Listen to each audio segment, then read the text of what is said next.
Тэгээ ер нь нөгөө нэг эсвэл асуудал үүснээс хойш яриа өвөг бах тийм тэнд ороог бах тий. Зөндөө ороод тах шүү дээ. Тийм үү? Хулууснаас хойш.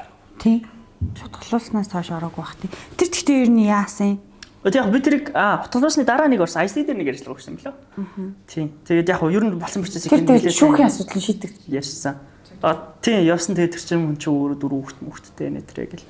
Тэгэл яг ялчгүй л нөгөө юу гэх санаандгүй согтун хүний санаандгүй хэрэгэл болсон. Гэхдээ тэр нөгөө хүмүүс юм гаргахлаар төлөвшүүлэх гэж үзээд байгаа. Шууд улс төрийн захиалга хаалга гэл те.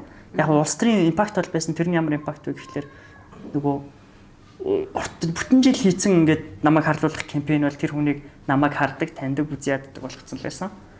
Тэгэл тэр ууран дээр нь лифтэнд таарсан моментн дээр ингээд хоорондоо модалцал над руу төрүүлж тэрнээс болж уурлал ингээд тэр лифтнээс буцаад дуудал лифтнээс босны дараа ингээд. Тэгэхээр мэдээллийн нөгөө буруу манипуляц хийх амар. Мэдээллийн манипуляцийг амар өндөр зөвтэй айгүй юм зохион байгуулалттай хийдэг байсан юм лээ. Би тэгэл дараа нь тэр нөгөө эсрэг талын гэх юм уу те оффист нь ажиллаж байсан хүмүүстэй ч гэсэн ганц нэг тааралцсан. Манай үеийн залуучууд бас байж идэг юм билээ шүү дээ.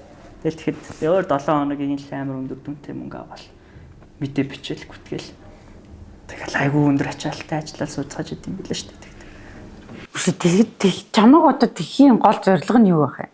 Гэхдээ яг зөвхөн намайг чүшилтэй энэ чинь нөө сэдвээ төрж ярьж байгаа шүү дээ. Одоо тэр чинь яг үнэндээ нэг л одоо ч явж байгаа нэг артын намын хоорондох 200 дон бидэд бол яг өөрсдийнхөө одоо санаачлагаар хийж исэн акц аль нэг зодооных нь хөшүүрэг болгож ашиглагдсан юм шиг одоо зураг дурж байгаа. Гэхдээ мэдээч тодорхой хэмжээнд нөлөөлсөн. Яг тодорхой хэмжээнд ч маш том нөлөө үзүүлсэн. Гэхдээ бид эдийн зорилго аль нэг талд нь угаасаа анханасаа байгаагүй. Тэр нь одоо ч харагдаж байгаа.